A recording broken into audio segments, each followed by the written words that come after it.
Nous sommes là en soutien de nos services et on veut montrer qu'on accompagne la procédure à la demande du Premier ministre sur la suspension de la plateforme Chine. Nous sommes donc dans le cadre de cette procédure où on constate d'ailleurs qu'au bout de 24 heures, on constate ici, en ouvrant les colis, qu'il y a bien la présence de produits non conformes. Le service des douanes nous dit que statistiquement, chaque fois qu'ils font, là on fait une opération sur tous les colis, ce qui est un peu exceptionnel, mais sur les anciennes opérations qui ont été faites, il y a 8 articles sur 10 qui sont non conformes. Donc ça veut dire que c'est un système qui ne respecte évidemment pas nos normes, pas nos ambitions écologiques, aucune des règles sociales, ce qui explique qu'ils puissent faire des prix. Donc nous, on n'est pas là pour faire la morale aussi, mais on est là aussi pour protéger les consommateurs. Et au-delà de ça, puisque les produits qui ont été détectés par les services de la DGCCRF, les poupées pédopornographiques, pire, les armes, nous ont amenés à regarder, alors on regarde aujourd'hui Chine, mais nous ont amenés à regarder beaucoup plus de plateformes. Donc c'est tout un travail qui commence à se faire aussi pour protéger, encore une fois, le consommateur français, protéger le pays, c'est aussi simple que ça, c'est protéger le pays, peut-être même protéger nos modes de vie, vous voyez, par rapport à ça, parce que ça a des impacts, on l'a vu, bien sûr, sur la santé des gens, voilà, parce qu'il y a des produits qui sont toxiques, mais ce que j'ai pu voir là, avec ma collègue, on a ouvert des colis qui sont destinés à la revente. Donc c'est une addition de non-respect de nos règles, non seulement dans les produits, mais aussi avec des revendeurs. On l'a bien vu, là, il y a des produits cosmétiques qui ne sont pas destinés à la consommation d'une personne, et qui sont destinés à être revendus. Donc, on va continuer. Il faut résister à ça. Pas d'autre mot. Il faut résister. Et donc, encore une fois, nous, on va accompagner nos services, la DGCCRF qui est complètement mobilisée, les douanes, pour faire en sorte que il n'y a pas d'autre solution. Il faut que ça s'arrête. C'est intolérable. Voilà. Bonjour à tous. Et effectivement, nous, on n'arrêtera pas les contrôles tant que les normes ne seront pas respectées. Je tiens à vous dire que les douaniers, tous les jours, ouvrent des paquets, ouvrent des colis, tous les jours saisissent, tous les jours mettent de côté, tous les jours amènent à la destruction de produits dangereux. L'opération aujourd'hui, comme l'a dit mon collègue Serge Papin, elle est inédite parce que les douaniers font ce travail tous les jours. Ils ont des bureaux dans les entrepôts logistiques. Mais aujourd'hui, c'est 100% de tous les colis arrivés depuis 24 heures qui sont bloqués. C'est 200 000 colis qui vont être ouverts par les douaniers, la DGCCRF, pour justement alimenter les 3 procédures qui ont été initiées par le Premier ministre. La première procédure, vous le savez, c'est la suspension du site. La deuxième procédure, c'est une enquête judiciaire. Et la troisième procédure, c'est une enquête européenne. Pour que nous puissions réussir à mettre un frein à ce qui est un système qui est manifestement non conforme par rapport à toutes nos normes, toutes nos règles et toute notre fiscalité, je vais y revenir, il faut qu'on puisse avoir des preuves. Les douaniers en ont tous les jours, mais aujourd'hui, la plateforme ne pourra pas dire qu'on a juste ouvert les mauvais paquets. Nous allons ouvrir tous les paquets et je tiens à mon tour à vraiment remercier toutes les équipes mobilisées. Vous savez que nous étions venus dans cet entrepôt il y a quelques mois. En avril dernier, nous avions pris un certain nombre d'engagements. Ces engagements sont tenus. Je voudrais y revenir parce que sinon on a l'impression qu'on est dans une forme d'impuissance. Nous ne sommes pas impuissants, nous sommes très mobilisés. Vous savez que depuis un an, nous avons activement au niveau européen, au fond, un peu réveillé les consciences aussi de certains nombre de nos collègues. Je dois dire que d'autres pays, très rapidement, ont fait coalition avec nous. Je pense notamment à la Belgique, au Luxembourg, aux Pays-Bas. Nous avons évidemment travaillé aussi avec l'Allemagne, l'Espagne. Et nous avons mis en place une très grande réforme au niveau européen de notre union douanière. Vous savez que dans le projet de loi de finances français, il est prévu une taxe sur chaque article de 2 €. C'est l'article 22 du projet de loi de finances qui est actuellement en débat à l'Assemblée nationale. La bonne nouvelle, c'est que nous ne sommes pas seuls. Dès le 1er janvier, d'autres pays européens voisins de la France feront de même et nous nous sommes organisés en ce sens. Mais surtout, nous avons obtenu qu'au 1er novembre 2026, toute l'Union européenne ait la même taxe de 2 € par article pour que l'ensemble des flux européens soient contrôlés. Cette coalition, aujourd'hui, le président de la République la porte au niveau du Conseil européen des chefs d'État. Ce n'est pas un sujet ni marginal ni mineur, c'est un sujet stratégique de protection de notre économie, de notre mode de vie, de la protection des consommateurs et la protection des contribuables. Parce que oui, on veut protéger les enfants du risque d'étouffement, on veut protéger les Français et les Françaises du risque d'incendie. Beaucoup des produits sont non conformes en termes électriques, on veut les protéger aussi de risques pour leur santé, on a des produits cosmétiques, on a parfois même des faux médicaments. Ça, c'est la protection des consommateurs, mais aussi la protection des contribuables. Vous voyez bien que dans ces flux, aucune de nos normes, aucune de nos procédures, aucun des flux de TVA, bref, tout ce qu'on applique à nos commerçants, à nos artisans, ne s'applique pas à ces flux. Et c'est donc pour ça que mon rôle, au-delà évidemment de la protection des consommateurs, qui est quand même notre première priorité, c'est aussi la protection des contribuables. Et puis, dernier élément que je voulais citer, c'est qu'au fond, ces plateformes ne peuvent pas se réfugier derrière des algorithmes, ne peuvent pas se réfugier derrière des vendeurs tiers en expliquant que ce n'est pas de leur responsabilité. Nous ne nous réfugions pas, nous nous engageons. Et je veux ici dire que, peut-être les Français ne le savent pas, la première frontière commerciale du pays, ce ne sont pas nos frontières terrestres, ce ne sont pas nos routes, c'est Roissy. 90% des 800 millions d'articles qui sont arrivés en 2024 en France sont arrivés ici à Roissy. Ils arrivent par avion. Tout ce qui est ici, c'est 3 à 4 avions déjà qui ont été arrêtés, d'autres qui arrivent. Et donc les douanes sont en première ligne, elles sont mobilisées, elles sont outillées, elles ont des moyens renforcés.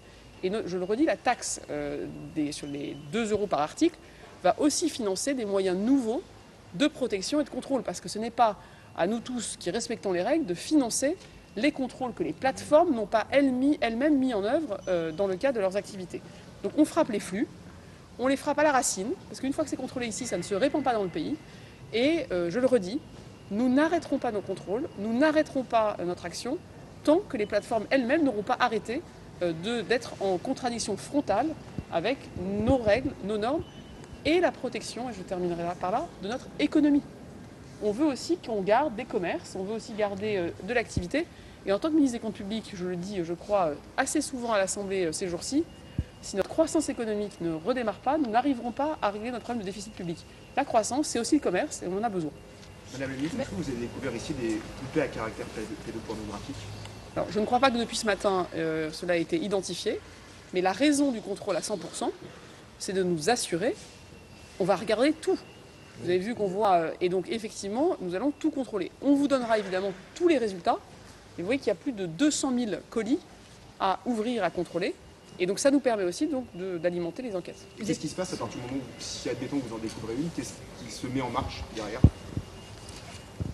C'est un motif. Alors, d'abord, là, c'est un contrôle de Shein. Donc, Shein, il a déjà eu l'injonction par rapport aux poupées pédopornographiques. Il y a d'autres plateformes, puisqu'il y a eu un signalement qui a été fait hier.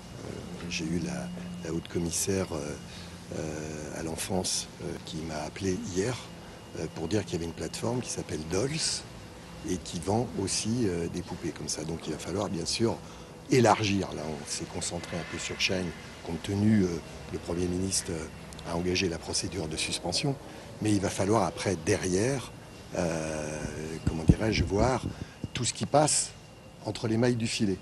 Et il y a beaucoup de choses actuellement. Donc c'est aussi une nouvelle dynamique par rapport à ça pour aller plus loin.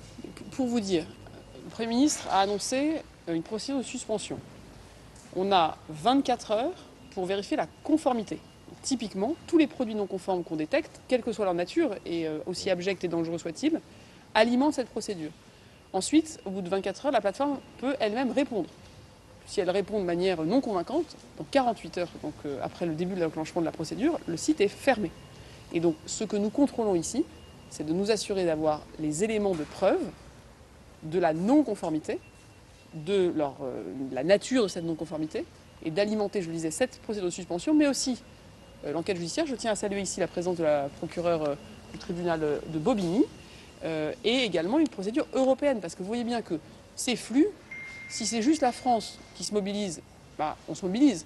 Mais ce qui est mieux, c'est qu'on se mobilise au niveau européen. C'est pour ça qu'on a poussé cette réforme de l'union douanière, c'est pour ça qu'on a poussé cette taxe collective en Europe le 1er novembre, c'est pour ça qu'on a poussé aussi que l'ensemble de nos voisins mènent les mêmes contrôles. Parce que le but, c'est pas juste qu'on contrôle ici, vous imaginez bien que Shein peuvent imaginer aller ailleurs. Donc il faut que l'ensemble de l'Europe se mobilise. Et je tiens vraiment à remercier les équipes de la douane qui ont créé une coalition des douaniers européens pour qu'on ait des contrôles. Et ça ce qui est fait ici, là, aujourd'hui, et ce qui a commencé à être fait déjà avec la procédure de suspension, ça a valeur d'exemple. Parce qu'on est regardé aussi par les autres pays européens. J'ai reçu un courrier du commissaire européen chargé de ces questions-là, en disant qu'il regardait ce que nous faisions en France et qu'évidemment, on va apporter là, dans quelques jours, les travaux, les résultats aussi. Et je pense qu'on va collaborer à titre de fer de lance de l'Europe dans ce domaine. Et concrètement, est-ce qu'on peut interdire Shein et si oui, comment? Ben là, la procédure est en cours. Hein. Donc moi, je constate qu'il y a 24... Donc on a 48 heures. On a dit qu'on fera un point d'étape vendredi soir. D'accord? On est jeudi. Donc là, on voit que jeudi, on constate qu'il y a toujours des produits qui ne respectent pas nos normes. Donc on va voir après... Et donc à l'issue, si des produits ne respectent toujours pas les normes, est-ce qu'on peut véritablement on peut, oui, interdire oui, bien Shein? sûr, bien sûr. Il y a déjà eu une plateforme qui a été interdite qui s'appelle Wish, je crois, il y a une année, hein, sur ces questions-là, puisqu'il s'était en plus pas du tout mis à jour. C'est évidemment ce qui est quand même indigne sur les poupées pédopornographiques et les armes, découvert des armes. Au passage, une des armes qui a été retrouvée, pardon, pas une des armes qui a été retrouvée, mais le modèle des armes qui est vendu par Chine.